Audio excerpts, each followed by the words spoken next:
Hey, fait que, bienvenue à un autre épisode du Nautilus Show. Aujourd'hui, épisode spécial parce que Michael n'était pas là avec nous aujourd'hui. Fait que j'en ai profité pour mettre de l'avant un futur instructeur PADI, un instructeur PADI, un vieux de la vieille, puis Charles Dupont qui travaille chez PADI. Puis le topic, en fait, aujourd'hui, c'est vraiment de parler spécialité.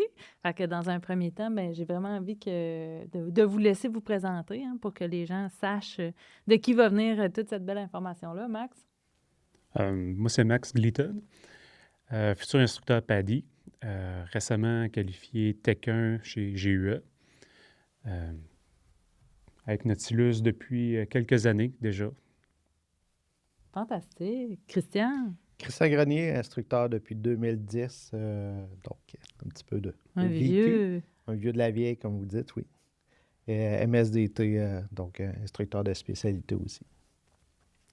Charles Dupont, je suis directeur de cours, PADI. Je travaille aussi chez PADI comme directeur régional et comme examinateur d'instructeurs et plongeur depuis plus de 40 ans maintenant. Ouh! Ça trahit ton âge. Oui, effectivement. Tu as l'air d'avoir 32, mais en fait, tu as 64. J'ai commencé à 4 ans. Oui, exact.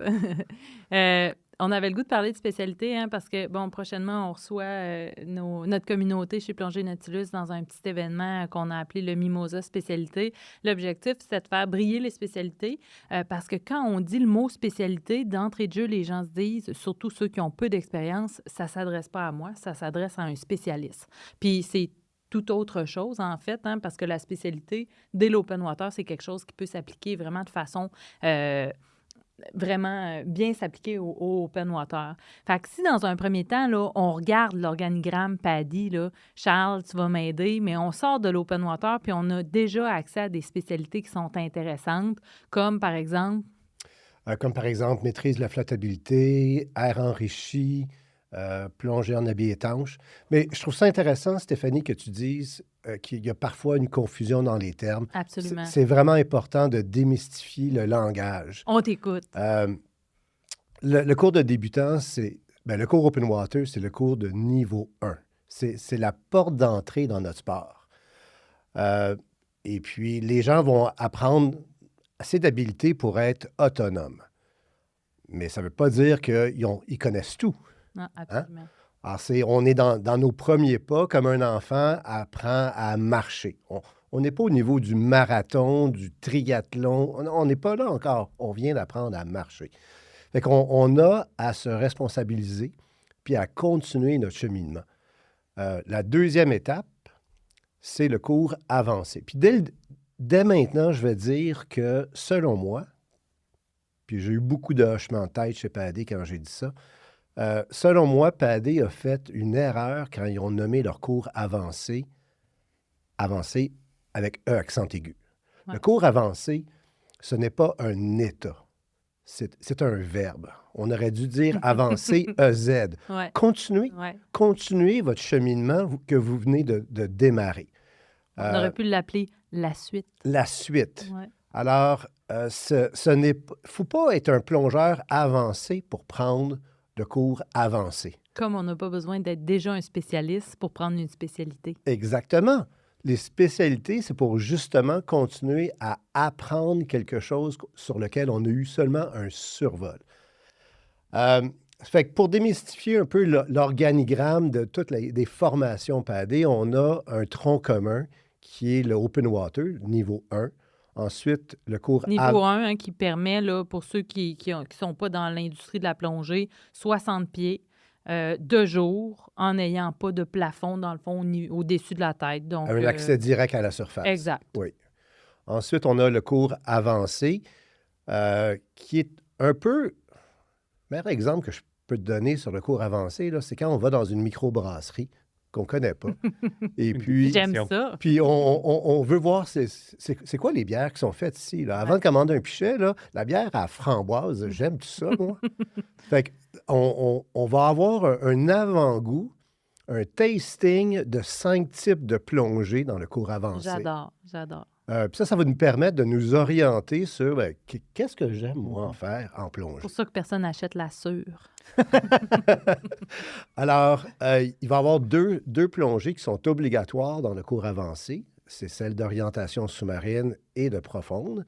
Puis il va y avoir 3 autres plongées qu'on va pouvoir prendre au choix en consultation avec notre instructeur ou notre centre de plongée. Ensuite, le niveau suivant, toujours dans le tronc commun, serait le cours de rescue, de sauvetage. Puis encore là, il ne faut pas que les gens pensent qu'il faut être un secouriste ou un expert pour prendre le cours de sauvetage. Mais Ashton Kutcher peut quand même s'inscrire Oui, sans problème. oui. Non, mais on voudrait qu'il soit là dans le cours. Oui. Mais Ashton, si tu es à l'écoute. alors, si je peux prendre une autre image, dans le cours de débutant, on apprend à se gérer soi-même. Oui. Alors, notre bulle, là, c'est une bulle très personnelle. On se gère, on maîtrise notre équipement. Lorsqu'on fait le cours avancé, la bulle, on l'élargit pour englober notre copain de plongée, notre binôme. Alors, il y a beaucoup d'exercices du cours avancé qui sont qu'on fait à 2. Par exemple, lorsqu'on fait la plongée d'orientation sous-marine, il y a un des 2 qui va tenir le compas, le cap, et puis l'autre va compter les cycles de palmage, peut-être en nous gardant la main sur le coude pour qu'on ne monte pas. Même chose pour recherche et récupération. Il y en a un qui va aider avec le ballon de relevage, l'autre va voir la vitesse de remontée. Alors, tout ça, là, c'est pour favoriser la collaboration avec notre binôme. Développer la conscience situationnelle, ouvrir les œillères. Exactement. Puis le cours de sauvetage, on fait pas c'est pas pour former des super-héros, c'est pour agrandir la bulle, pour inclure les gens qui sont peut-être sur notre bateau. On entend un O-ring qui scille un peu. Bien, peut-être comme intervenir tout de suite pour dire attends, je pense ça vaudrait la peine de changer ton O-ring avant que tu rentres à l'eau. Alors là, on vient de gérer un événement qui aurait pu dégénérer en incident et éventuellement en accident. Absolument. Alors, le cours de sauvetage, c'est juste ça, c'est justement de désactiver cette spirale-là, puis juste d'apprendre à gérer des événements. Parce qu'une sangle de palme ou de masque qui casse en plongée, c'est pas un accident, là. Je veux dire, c'est rien de dramatique. Absolument. On termine même pas notre plongée pour ça. C'est un événement. Et puis, le cours de sauvetage, de rescue, va nous aider à bâtir cette confiance-là qui va nous permettre de bien gérer ça. Alors, ces 3 cours-là, Open Water, Avancé, Rescue, c'est vraiment le tronc commun. Et puis, beaucoup de gens, puis je suis certain que toi, Stéphanie, puis vous autres, les gars, vous êtes d'accord, au Québec, on plonge dans des conditions Extrême. plus difficiles que dans beaucoup d'endroits dans le monde. Hein? Oui, absolument. C'est pas de l'eau limpide, chaude des Caraïbes. On n'est pas dans de l'eau comme hyper claire, à visibilité limitée. Beaucoup de gens disent que pour plonger au Québec, on devrait tous être des plongeurs rescue.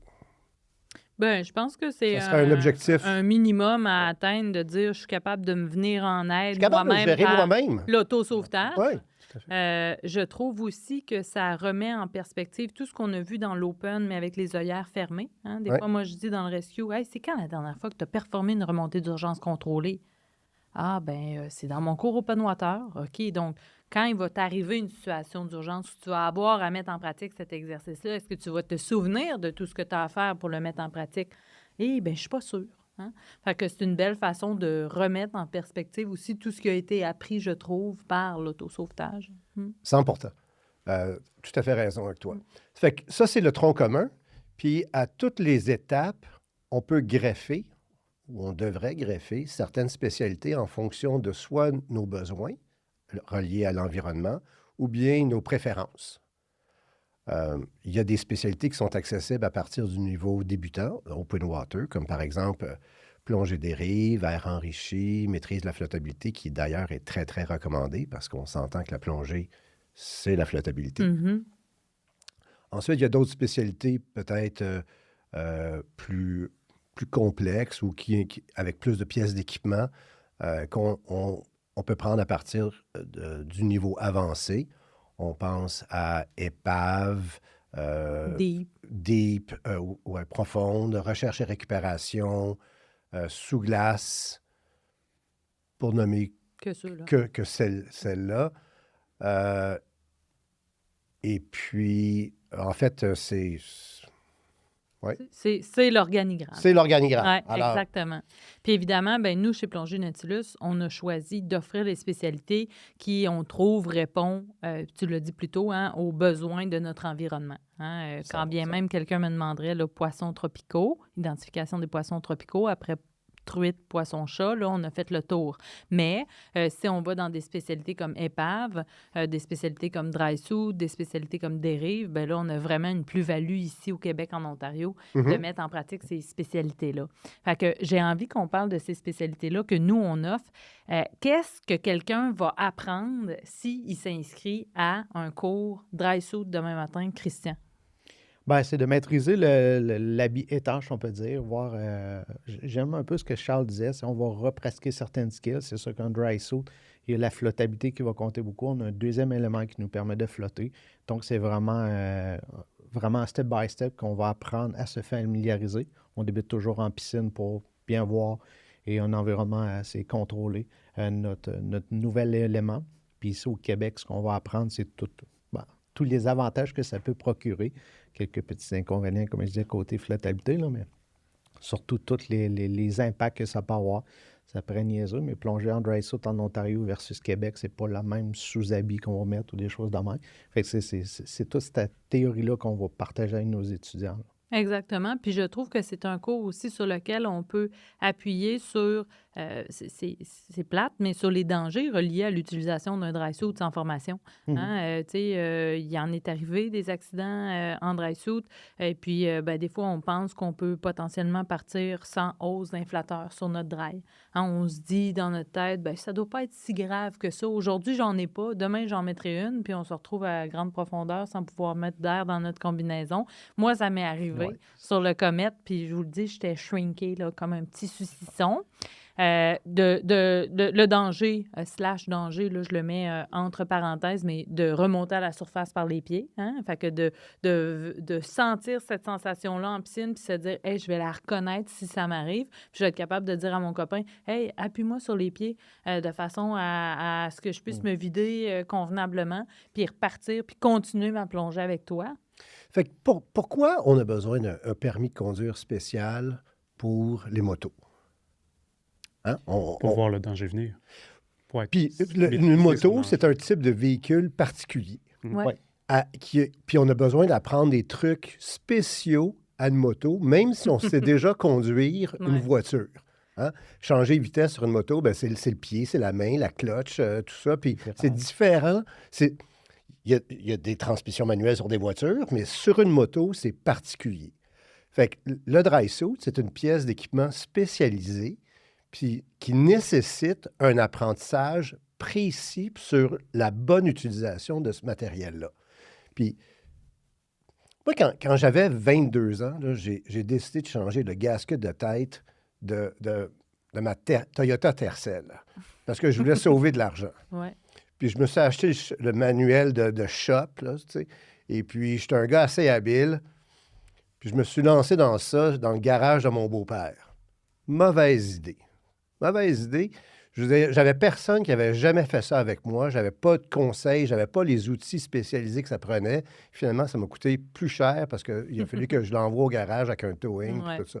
Mon point, c'est que quand on veut apprendre avec un dry suit, bien, on a un instructeur avec nous qui, lui, a de l'expérience, qui a les bonnes techniques. Il va nous montrer à bien faire les choses. On peut apprendre avec notre beau-frère aussi. Dans l'ancien temps, c'est ça que plusieurs personnes disaient. Non, achète ton dry suit et puis viens avec nous, on va te montrer comment faire. Ce ne sera pas la même courbe d'apprentissage. Ben non, puis tu vas apprendre non seulement en faisant tes erreurs à toi, mais en plus, tu vas apprendre avec toutes les erreurs de ton beau-frère. Ça fait que tu développes plein de mauvaises habitudes. C'est aussi bien d'apprendre avec un pro qui va te montrer le bon truc de la bonne façon. Puis l'autre exemple qui est très, très similaire, c'est les masques intégraux, les full face. Fait que équilibrer, il y a une façon d'équilibrer particulière qu'un full face parce que tu ne peux pas te pincer le nez. Puis si tu as un débit continu, bien, il y a une façon de le gérer parce que c'est pas la même chose. c'est similaire. Ouais. On peut faire des rapprochements, mais une spécialité, là, les gens pensent que c'est facile. On apprend quelque chose dans nos spécialités. Absolument. Ouais. Puis cet apprentissage-là, il est fait de façon encadrée, supervisée. Puis je ne veux pas paraître comme un fan de PADI, bien que j'en suis un, là, mais Non. il y a tout le système d'éducation de PADI est basé sur l'apprentissage progressif. Hein? On fait une vidange de masque partielle avant de faire une vidange de masque complète, avant d'enlever et remettre notre masque, avant de nager sans masque. Alors, comme un bébé apprend à ramper, après ça marcher à quatre pattes, il va se mettre debout, il va éventuellement courir. C'est la même chose. Fait que les spécialités, c'est d'apprendre de façon progressive, de façon encadrée, avec des pros qui vont nous donner tous les bons trucs Mhm. pour qu'après ça, on puisse développer l'aisance et la mémoire musculaire qui est requise pour l'utilisation de ces équipements Mhm. spéciaux-là. Puis la spécialité dry suit, en tout cas, nous, on la donne d'office chez Plongée Nautilus. En fait, on train nos open water en dry suit parce qu'on croit beaucoup aux vêtements secs.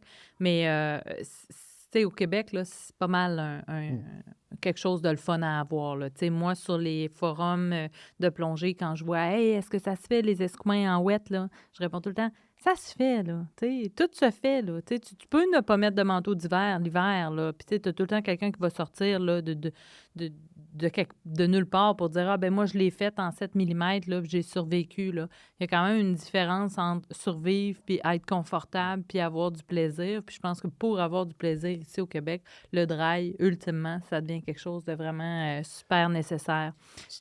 Oui, puis non seulement ça augmente ton confort, ça aussi augmente ta sécurité. Puis ça prolonge ta saison de plongée. Ouais. Ça passe de 3 mois.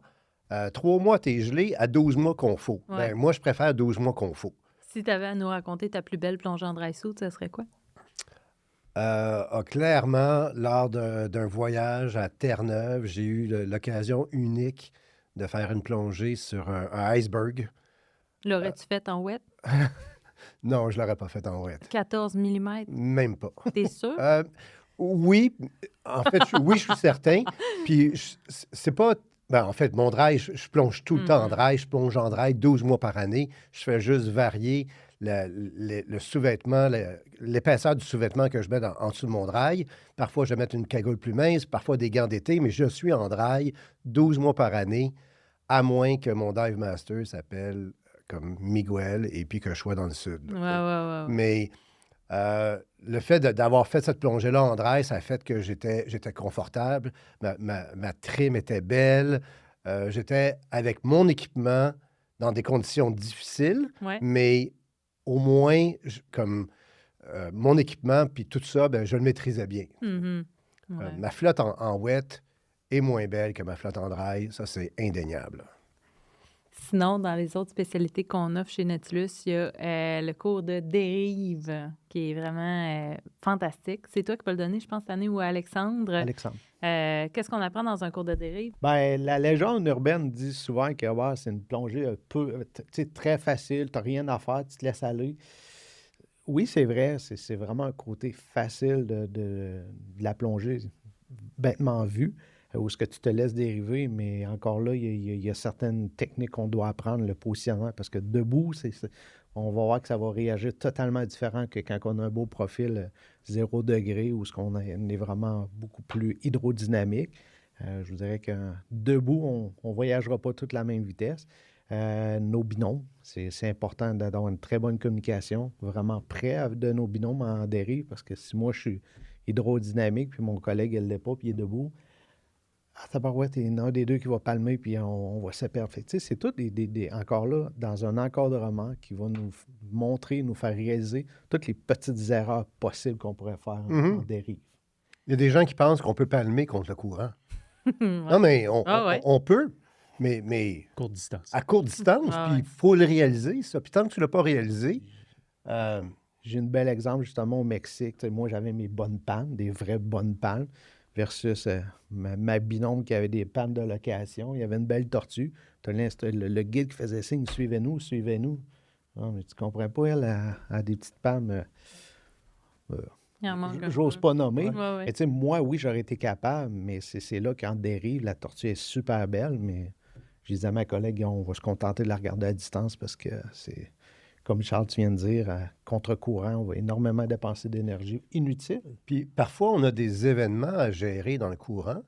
Puis, comme plongeur, il faut apprendre à les vivre. Ouais. Quelqu'un qui ne serre pas assez ses lacets de rock boot, Mhm.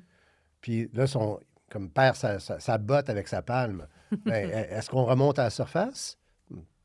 Pas vraiment, pas nécessairement. Déployer sa SMB parce qu'il y a de la circulation nautique, parce qu'on va faire notre palier de sécurité, tout ça, ben, c'est des habiletés que peut-être on possède déjà, mais là, on introduit la difficulté du courant. Parfait. On va le faire de façon encadrée, supervisée, et puis ça va nous permettre d'acquérir ces habiletés-là pour les faire de façon autonome plus tard. Mhm. Je dirais que j'aime ton exemple que tu donnes, Charles, parce que le cours de spécialité nous fait voir un peu ce que tu as dit. La solution est souvent sous l'eau. Tu as fait quelques reprises, tu dis la solution n'est pas en surface, elle n'est pas en surface. Mais les cours de spécialité vont aussi te donner ça, le côté qu'on va être rassuré, on va être confortable avec notre plongée. Fait que, dépendamment lesquels, là, c'est at large. Là, Mais la les outils solution, pour rester c'est où ça. qu'on est. C'est ça. Mhm. Ouais. Puis On va gérer l'événement. C'est ça. Mais Fait que- ça vient avec l'expérience et Oui. la formation continue. Oui, Hein? mais Des fois, on la- se dit, ah, ben, tu sais, je suis peut-être pas rendu à faire de la formation continue. Qu'est-ce que ça va m'amener de plus? Je prévois pas de dérive cette année nécessairement dans le cadre d'un voyage. Non, non, viens, Ouais. challenge-toi. Essaie de déployer un SMB dans le courant en maintenant le contact physique, visuel avec ton copain de plongée. Tu vas voir, c'est un défi en soi. Tu vas sortir de là beaucoup plus fort, mais plus fort, pas juste en dérive, Ouais. plus fort dans C'est ça, l'ensemble de tes ouais. habiletés de plongeur.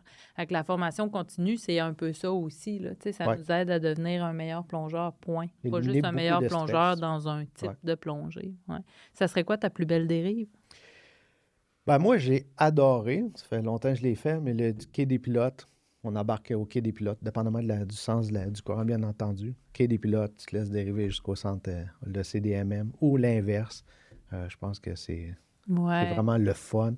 Tu sais, c'est à quelques reprises, variété profondeur, une profondeur 40 pieds, tu te laisses dériver. La première, ben, donc arrêter peut-être plus. Fait qu'il est 80. accessible à toutes Oui. les profondeurs. Oui, mais tu vois énormément de végétation sans dépenser d'énergie. Quand je dis sans dépenser d'énergie, bien entendu, sans dépenser d'air. Donc, c'est vraiment des plongées qui peuvent paraître beaucoup plus sécuritaires. Parce que tu vas sortir avec énormément plus d'air que Mhm. si tu l'avais palmé. On met le courant aux escouements. Là. C'est une plongée qui aurait duré plus de temps. Mais c'est ça. Ce que j'aime aussi des dérives, c'est vraiment toujours l'espace que tu as entre deux sites fréquentés. Hein, cet espace-là, là, qui est comme là, le no man's land, là, tu te retrouves là, personne n'y va jamais, sauf ceux qui dérivent. Hein? Puis là, ben, tu te retrouves dans un espace qui est vraiment vierge au niveau de la flore, de la faune. Puis ça paraît. Hein? Quand tu embarques à l'eau, à Lance à la barque, la baie des Anémones, au centre de découverte du milieu marin, évidemment, c'est fréquemment plongé, puis ça se sent. Hein? Puis on a un impact, les plongeurs, sur la flore, la faune. Là. On n'y peut rien. Nos bulles sur le plafond d'un mur vont détacher des anémones puis des crabes. Mais quand on s'éjecte de cette portion-là qui est plus plongée pour se retrouver dans un entre-deux sites qui n'est jamais plongé, là, il y a comme une différence, puis tu vois qu'il y a une explosion de flore et faune qui est vertigineuse. On en fait beaucoup à Percé, de la dérive aussi, pour voir justement cet entre-deux sites-là. Puis on dirait là, que ça nous permet là, d'allonger là, les plongées. Quand on fait lance à Bilbo, pour dire un site, ben, tu sais, on est quand même restreint. Hein? On veut revenir à notre bout de descente et de remontée. Quand on part en dérive, on se casse pas la tête. Hein? On a vraiment, là, on se fout un petit peu de l'orientation. Le bateau va aller nous chercher ou il va venir nous chercher. Je trouve qu'une belle spécialité à avoir avec Dérive, c'est SMB Deployment, bien sûr. Hein, déploiement de marqueurs de surface. Pour ceux qui ne savent pas, un marqueur de surface, hein, ça prend la forme d'une grosse saucisse qui peut avoir là, de 3 à 6 à 10 pieds de grosseur qu'on va gonfler sous l'eau et qu'on va laisser aller vers la surface pour identifier notre position. Identifier notre position, ça peut être pour le bateau qui nous suit lors de la dérive. À un moment donné, moi, je sais que j'aime bien que mes instructeurs, amis plongés, déploient des marqueurs de surface. Comme ça, j'ai une bonne idée d'où se trouve tout le monde, même si j'ai suivi les bulles. Je suis capable de m'orienter, de dire « Ah, ben Christian, il est très, très loin. Max, il est un petit peu plus proche. Je vais aller me positionner avec le bateau entre ces deux teams-là, attendre que les plongeurs sortent. » Mais je trouve que c'est vraiment une belle spécialité SMB Ouais. Deployment. Puis, si, il y a beaucoup de plongeurs québécois qui se retrouvent dans plonger en Ontario, il y a beaucoup de Oui. sites. Et puis, c'est des sites accessibles du rivage, mais avec la navigation de plaisance aussi. Il y a beaucoup de pêcheurs. Alors, quand on sait qu'on va se rapprocher du rivage pour terminer notre plongée, ben, c'est essentiel de se sentir à l'aise et de déployer notre marqueur de surface pour laisser ça que les Pour pas finir avec une coupe de cheveux différente. Ben, c'est ça, je veux dire. Il y a des embarcations, puis eux autres, ils surveillent. Comme toi, tu surveilles les bulles, Ouais. les pêcheurs ne les surveillent pas, les bulles. Alors, ils ne savent pas qu'on est là. Il faut les avertir que non, il y a un plongeur qui est sous l'eau, on se dirige dans telle direction, et puis c'est juste la sécurité, le gros bon sens. Il ne faut pas que les plongeurs hésitent à déployer leur bouée de surface. Puis trop souvent, ils hésitent parce que justement, ce n'est pas une habileté qu'ils ont pratiquée assez souvent. Et puis, ils ne veulent pas avoir l'air d'un cocombe, ils ne veulent pas échapper leur moulinet. Alors, mais ça se pratique. Oui, absolument. Ça se pratique. Puis, comme tu dis, les pros, on va donner des techniques de comment rouler. Tu sais, c'est quoi tous les petits pièges qu'il faut éviter Ouais. en mesure du possible. Puis, tu sais, idéalement, tu fais ce cours-là avant d'acheter ton SMB. Comme ça, ben, ça va t'aider à cibler quel type de produit tu prends. Parce que beaucoup de gens vont acheter ça en pensant un SMB, c'est un SMB. Mais non, un SMB, c'est pas un SMB. Si tu plonges en Ontario, tu n'as peut-être pas besoin de la saucisse de 10 pieds. Par contre, si tu es sur U-Boat en Caroline du Nord, tu peux te permettre d'avoir une saucisse qui est un petit peu plus grosse. Si ton capitaine de bateau suit avec toi l'île Bonaventure, ben peut-être qu'un 3,3 pieds, ça peut être suffisant. Mais si tu es à pêche au pétanque, 3,3 pieds, c'est pas beaucoup. Fait que, tu sais, pouvoir voir différents types de marqueurs de surface en termes de grosseur, de couleur. Et le moulinet aussi. Ça va-tu être un finger spool? Ça va-tu être le moulinet? As-tu besoin d'un 400 pieds? Exact. T'es-tu un full cave? Est-ce que tu fais une plongée au log 21, log 23 en Ontario où un finger spool va faire parfaitement parce que la profondeur maximale va être de 45 pieds? Exact. Ou bien tu es à l'Impress ou en Floride dans le 100+. Exact. Alors, ça, c'est de l'équipement différent pour des conditions environnementales différentes. Exact. Puis ça permet, la spécialité SMB, de voir tout ça. Évidemment, avant, des fois, d'acheter le marqueur de surface qui a un dauphin sur le bout, qu'on va prendre de l'air pour gonfler le dauphin, puis qu'on va devoir se reprendre une deuxième fois pour gonfler la saucisse qui, elle, tient le dauphin en l'air pour identifier notre position, pour éviter qu'on change de coupe de cheveux. Alors, vous ne trouverez pas des SMB dauphins chez Nautilus, mais votre instructeur vous en montrera quand même un, peut-être, dans le cadre de votre formation. J'en ai pas. Toi, as-tu un dauphin sur le bout de ta saucisse? Hey, ça fait drôle de dire ça de même. Hein? Wow! Je pensais jamais que je poserais cette question-là. Non, merci, j'en ai pas. Bon. Par contre, si quelqu'un en veut une rose, une orange, une jaune, il n'y a pas de problème. c'est correct. Oui, on est très inclusif. Oui. Moi, j'accepte aussi les dauphins, Au pire, mais c'est peut-être pas... Non, Charles. Mais tu peux te coller un toutou sur le bout si tu veux, là, mais sinon, en bas de ça, c'est non. Hey, rec! Hein? Toi, rec, qu'est-ce qu'on apprend dans un cours de rec? Comment l'approcher. Oui, On va absolument. apprendre comment l'approcher, comment l'identifier, comment s'orienter dessus. Toujours quand même en surface, on va apprendre à riler, comment le défaire, Comment faire des nœuds, hein? Ouais. Oui. Parce qu'il y a une façon d'en faire, c'est tout le temps la même. Oui, exact. Puis on a tellement un beau patrimoine sous-marin d'épave ici au Québec, en Ontario. 4 heures de route, peu importe la direction qu'on prend, on a une accessibilité incroyable aux épaves. Dans les épisodes précédents, on a beaucoup parlé de l'Empress, on a parlé des épaves de l'Ontario avec Pierre-Ly, mais ça reste que c'est fantastique. Puis faire un cours d'épave, bien, encore une fois, ça nous pousse à améliorer nos skills. On pense toujours qu'on est bon en plongée jusqu'à temps qu'on ait un moulinet à attacher à quelque part. Oh oui. Là, on se rend compte qu'on a une flottabilité qui est vraiment de merde quand on essaie d'attacher notre moulinet parce que là, on devient en task loading. Puis là, ben, on se rend compte que finalement, on est bon, mais pas tant que ça, hein, qu'on peut encore en apprendre davantage.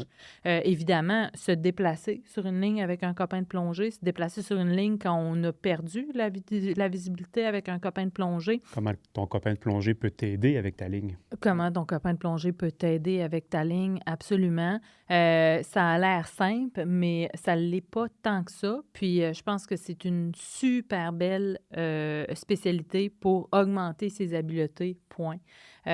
Puis après ça, ben, ça ouvre des portes à des endroits qui ont été souvent très peu visités. Donc, c'est une spécialité qui est absolument fantastique. Tu dirais, ce serait quoi ta plus belle plongée d'épave? Fort de loin l'Empress. Ouais. L'Empress, c'est Raconte-nous ta plongée. une Une en particulier. en particulier, Ouais. la première. OK. Première fois que tu vois que tu descends, il fait noir, puis là, oh, et là.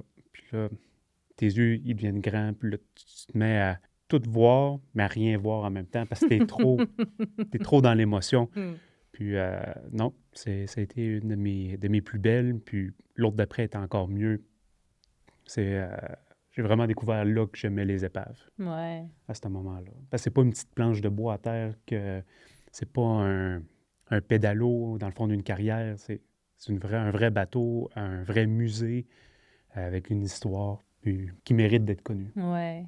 C'est un Vraiment. voyage dans le temps. Mhm. Ouais. Puis je trouve que des fois, au niveau de la plongée d'épave, on peut avoir l'impression qu'on est super en contrôle. Puis sur des très petites épaves, comme par exemple le March, pour ceux qui la connaissent, un petit bateau, 200 pieds de long. Puis des fois, les gens font surface pas sur le bout de descente et de remontée. Puis je leur dis, ouais, mais qu'est-ce qui s'est passé pour que tu ne retrouves pas le bout de descente et de remontée? La visibilité est bonne. Puis c'est vraiment une lac d'orientation. Tu sais, quand ils sont arrivés en bas, ils ne savaient pas s'ils étaient à bâbord, à tribord, en avant, en arrière. Ils n'ont pas été capables d'être en mesure de se prendre des repères visuels d'orientation d'épave, à proprement dit. Se dire, hey, ben là, je suis sur la proue. Tu sais, normalement, là, quand je vais vouloir sortir de l'eau, il faut que je retourne à la proue. Puis ils se sont perdus sur quelque chose qui est très, très petit parce qu'ils ne connaissent pas les épaves. Ouais. Fait que c'est tout le temps mon point de départ avec les plongeurs quand on parle d'épave. Bien, premièrement, la proue, la poupe, bâbord, tribord. Puis deuxièmement, quand tu arrives en bas, vire-toi de bord, regarde où tu es, prends tes marques. Puis ben normalement, c'est là qu'il faut que tu sois pour remonter. Ben là, je savais plus si j'allais vers l'arrière, vers l'arrière ou vers l'avant. Bien, visiblement, tu allais de bâbord à tribord, mais regarde, les planches du plancher ne sont jamais posées dans le sens là, vertical, sont toujours longitudinales. Là. Fait que, tu sais, ça te donne quand même un bon truc à savoir si tu t'en vas en arrière ou en avant. Fait que, mais si tu te l'es jamais fait dire, ça peut sembler un peu niaiseux, mais une fois que important. tu le sais, c'est des choses que tu vas mettre en application, puis tu vas toujours être en mesure de ressortir à la bonne place. Mais c'est une spécialité qui est vraiment fantastique. Moi, c'est en fait, ce qui me motive à plonger, ce qui m'a toujours motivé à plonger, c'est la plongée d'épave. Je suis d'accord avec toi. L'Impress, pour moi, ça a été certainement Game changer. c'est un game changer. Puis c'est mon désir de plonger l'Impress, mais de la plonger correctement, qui m'a poussé vers la plongée technique.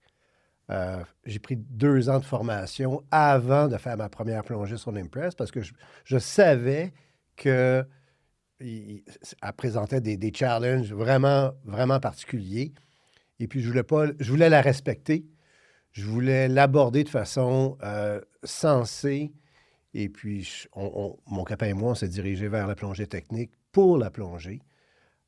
Puis on a continué à plonger technique. Puis même encore maintenant, ce qui me drive en plongée, Ouais. là, j'ai fait le saut vers le recycleur. Je suis en recycleur mix gas, trimix, parce qu'il y a des épaves que je veux plonger, mais je veux plonger correctement. Puis après 40 quelques années de plongée, je continue à prendre des formations parce qu'il y a des choses que je ne connais pas. Puis je veux faire ces épaves-là, comme le Guinilda, Mhm. de façon correcte pour aller voir ce time capsule-là, là, c'est comme Ouais. comment le temps s'est arrêté avec une épave où il y a encore de la vaisselle sur les tablettes dans la cuisine et où les mâts sont debout. Le temps s'est arrêté quand le bateau a passé sous l'eau. Pour moi, Incroyable. c'est incroyable. J'en ai des frissons en Ouais. parlant. Oui. Les épaves de Terre-Neuve. Hein, moi, Les épaves de Terre-Neuve, il y en a partout. Là. Je veux dire, il y a plus d'eau que sur Terre que de la Ouais. Terre. Ouais. Pourquoi on appelait ça la Terre? Ouais. Mais pour les approcher de façon sécuritaire et respectueuse, ça prend de la formation, ça prend de l'expérience, puis il faut que les gens commencent doucement, puis de façon progressive et encadrée. Puis, ben, c'est ça les spécialités, c'est ça la formation. Exact. Je veux renoter de quoi? Charles Dupont, qui a 40 ans d'expérience en plongée, prend des formations. Fait que les formations, là, c'est pour tout le monde. C'est ça qu'il faut comprendre aussi. Là. La journée où on va apprendre, on va arrêter d'apprendre, Faut changer de... il va avoir un problème. C'est comme si on ne veut plus apprendre, si on pense qu'on n'a plus rien à apprendre, là, c'est parce qu'on ne fréquente pas les bonnes personnes. Absolument. Parce qu'il y a plein de personnes autour de nous on doit lever la tête pour les regarder. Mhm. Ils ont plus d'expérience, ils ont plus de connaissances, ils ont plus de sagesse peut-être. Ouais. Ils ont du vécu. Ils ont du vécu. C'est ça qui Il est... faut s'entourer de C'est ces gens-là qui vont nous élever. Pourquoi on ferait un cours de recherche et récupération d'objets? Trouver des objets. trouver des objets ou en amener des objets. Ouais. Comme là, une couple d'années, on est allé installer la Croix du Souvenir pour le 11 septembre à la carrière Flincoat. Puis, de l'amener du rivage jusqu'à son point, le cours de recherche et récupération était utile pour savoir le bon levage, comment la déplacer, comment la manœuvrer, comment aller l'installer au fond sans tout briser. Oui, Santine Park. C'est un site de formation en Ontario qui est superbe parce qu'il y a des choses à voir, mais ces statues de béton-là qui sont corrects pour l'environnement, il y a quelqu'un qui les a déposés de façon respectueuse, qui les a placés, puis parfois il fallait les relever puis les tasser de quelques pouces. Ouais. Mais ça, il faut apprendre comment le faire. Je pense que c'est pas, contrairement à ce qu'on pense, on n'a pas besoin là, d'avoir à aller chercher un skidoo là, que notre beau-frère a perdu dans Non. un lac l'hiver précédent pour faire son cours de recherche et récupération d'objets. Parce qu'encore une fois, la manipulation de moulinets, de lift bag, de marqueurs de surface, de poids, de nœuds, de cordes va nous amener à développer nos skills. Puis quand on développe cette skills-là, bien, on devient meilleur dans toutes les facettes de notre plongée. Il n'y a rien de plus important que le back kick quand tu installes un reel ou un moulinet pour rester en position puis pas faire le tour de ta boîte 250 fois. Bien, des fois, tu essaies le back kick en statique puis tu n'y arrives pas. Mais quand tu es en task loading, en train d'essayer de faire de quoi puis de maintenir ta position, la première chose que tu sais, c'est que maintenant, tu es capable d'en faire, mais tu n'étais pas capable avant. Fait que c'est toute ta capacité de plongeur qui devient plus grande. Fait que recherche et récupération, beaucoup de manipulation, puis encore une fois, on step up quand on manipule. Ça fait plein de sens. Là. Task loading est vraiment présent dans cette formation-là. Là. Il y a beaucoup de choses à penser. Puis c'est vraiment la structure aussi, comment structurer, planifier. Soit de mettre, retirer quelque chose, là, mais installer ou retirer. Oui. Puis, il y a des spécialités chez Paddy de Paddy qu'on donne pas. Hein? Puis, quand on est arrivé tantôt d'entrée de jeu, on parlait avec Charles, puis je disais, Charles, là, pourquoi je vendrais la spécialité bateau? Puis, après t'avoir parlé, là, j'avais le goût de m'inscrire à ta spécialité bateau parce que je me disais, qu'est-ce que je pourrais apprendre là-dedans? Puis au final, bien, il y a plein de choses à apprendre. Fait que c'est pas parce qu'on le donne pas que tu peux pas avoir un voyage qui va te demander de la faire, par exemple, en arrivant à destination. Parle-moi de la spécialité bateau. Effectivement, ça paraît nono, hein? Parce que pour plonger d'un bateau, tout ce qu'il faut, c'est apprendre à monter sur le bateau. Ouais. Mais certaines personnes trouvent ça intimidant.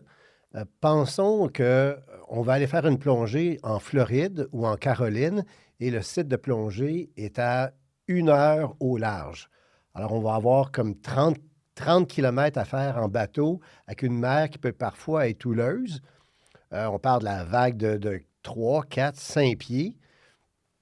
Et puis, on ne peut pas arriver là avec notre gros sac à roulettes et puis prendre la place de 8 personnes comme on s'étend sur une table à pique-nique quand on va dans une carrière.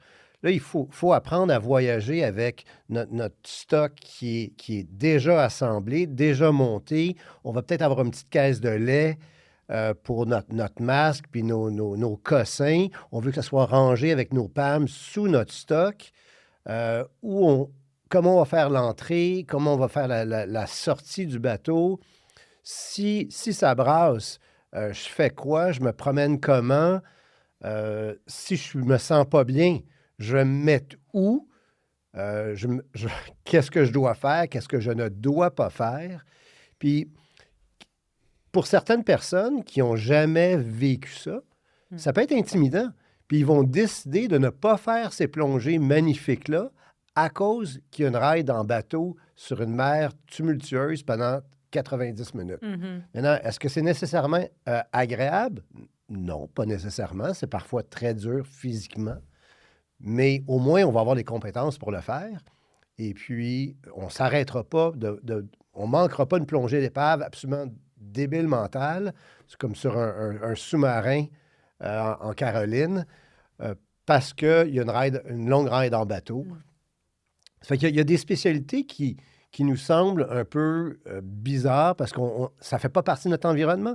Ou je pense que c'est tellement limpide pour nous, comment ça se passe une plongée en bateau, qu'on ne voit pas le côté plus complexe pour une personne qui ne l'a jamais effectué. Oui. Puis je te disais d'entrée de jeu, hein, moi, des fois, j'ai des gens qui arrivent à percer avec du stock, leur équipement de plongée, puis ils embarquent sur le Zodiac, puis le kit est démonté, puis ils ont un pack-sac comme s'ils partaient en expédition pour 8 jours. Puis je leur dis, hey, on va juste aller de Bonaventure, là, run time, là, 1h30, on est revenu ici. Là. Fait que monte ton équipement.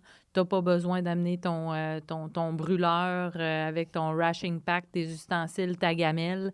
Tu peux laisser là, tes vêtements de rechange ici au rivage sans problème. Amène pas ta valise. Puis je me dis, ben c'est une laque de notre part de ne pas les informer davantage sur la procédure qu'est celle de plonger en bateau. Souvent, on va se faire poser la question, hey, je peux-tu prendre du Gravol, je peux-tu prendre de la bonamine, je peux-tu prendre des produits? Ben, tu sais, qu'est-ce qu'on répond? Nous, on les réfère aux antiperbars. Puis il n'y a pas rien que ça. C'est que dans la spécialité, toi, tu vas parler, par exemple, si tu donnais la spécialité bateau, oui. Tu expliquerais où est la trousse de secours, Ouais. où est le kit d'oxygène. Puis là, en faisant ça, tu donnes l'information à tes plongeurs que quand ils mettent le pied sur un bateau, c'est important de savoir où est la trousse d'urgence, où est le kit d'oxygène, on peut-tu le voir, y es-tu monté, y en a-tu un? Parce que les gens voyagent, puis on assume que le bateau sur lequel on va embarquer, il y a une trousse d'oxygène. Ouais. Peut-être qu'elle a été vérifiée en 1968, cette trousse-là. Fait que ça serait peut-être le fun de l'avoir avant, puis d'avoir la confiance de demander au capitaine, et où la trousse d'urgence? Puis le cylindre, il est-tu plein ou il est vide, là? Je pense que c'est ça l'erreur qu'on fait. Puis je donne l'exemple, tu sais, Stéphanie qui a passé une partie de sa vie aussi sur le fleuve ou des orphelements. Fait qu'on laisse notre vie, si je peux dire, à Stéphanie. Elle va tout gérer ça. Mais je suis d'accord avec toi que c'est là qu'on fait peut-être l'erreur de dire ah, mais là, si Steph est plus là, moi, je me fie sur qui, tu sais, exactement. Où sont les choses? Et je pense que. Un peu comme Combien de Stéphanie. nos amis ont été en voyage, ils ont eu un pépin, puis ils sont aperçus que la trousse était incomplète ou le cylindre, il n'était pas plein. Là, Ben, c'est ça qui est ça. c'est ça qui est ça. Puis là, tu as à gérer ça. Là, l'événement vient de dégénérer en incident. Ouais. On tombe dans les facteurs humains. Ouais. Facteur humain, puis je donne un autre exemple. Là, je m'en vais au Mexique. Je n'ai plus ma Stéphanie, là. Ça parle en espagnol, puis c'est pas du tout ma langue. Fait que, tu sais, au moins, il y a certains petits repères qui peuvent Ça aide baisser à mon parfaire stress. son jugement C'est sur les minimums requis. C'est ça. Puis des fois, ben c'est ça. On ne sait juste pas c'est quoi le minimum requis. En prends-tu absolument de l'oxygène? Ben la réponse, c'est oui. Mais si on ne se l'est jamais fait dire, ben on pense peut-être que des fois, c'est secondaire. Puis, dans les spécialités que Nautilus n'offre pas, celle qui, pour moi, saute aux yeux, c'est par exemple altitude. Ben, Bon, oui, c'est vrai, on ne l'offre pas. Vous ne l'offrez pas? On fait la plongée d'aventure altitude dans le Advance. OK, parfait. Mais pour les gens qui plongent en Alberta, Ouais. c'est très important de comprendre quels sont les changements apportés en altitude, comment programmer son ordinateur, puis peut-être même savoir à ne pas se fier à son ordinateur, mais comprendre que les vitesses de remontée ne sont pas les mêmes. Les sécurités ne seront pas faites à la même place. Exactement. Puis les petits poissons tropicaux, là, on n'en a pas ici. Mais encore là, nos clients, ils voyagent. Ouais. Puis peut-être qu'on devrait dire, attends, là, quand tu vas vouloir parler de ta plongée à tes amis, au lieu de dire, le poisson, il était bleu, puis l'autre poisson, il était jaune, être capable de savoir la différence. Chasseur de lionfish. C'est le fun de pouvoir faire des cévichés en même temps que aider à contrôler une espèce envahissante. Ouais. Puis, de surcroît, ne pas te piquer le doigt sur la dorsale du fameux lionfish. Exactement. Puis pas avoir un mérou qui t'attaque parce que tu n'as pas bien storé ton lionfish qui était tué. Oui, c'est vrai. Ça fait que tout ça, en fait, je pense que le point commun, là, c'est que toutes les spécialités sont là pour enseigner de façon sécuritaire et contrôlée, supervisée, un petit truc qu'on n'a pas vu autrement. Puis pouvoir bénéficier des conseils, des directions de l'instructeur. Moi, je n'ai jamais plongé avec un full face. Mais dernièrement, j'étais à un événement sous glace, puis il y avait plein de plongeurs qui avaient des full face. C'était des gens qui venaient du milieu des zoologique, bio, bien des first responders. Ouais. C'est vrai que ça doit être agréable de ne pas avoir la face gelée puis les babines enflées au bout d'une heure et demie. Là, mais faut savoir, faut l'apprendre.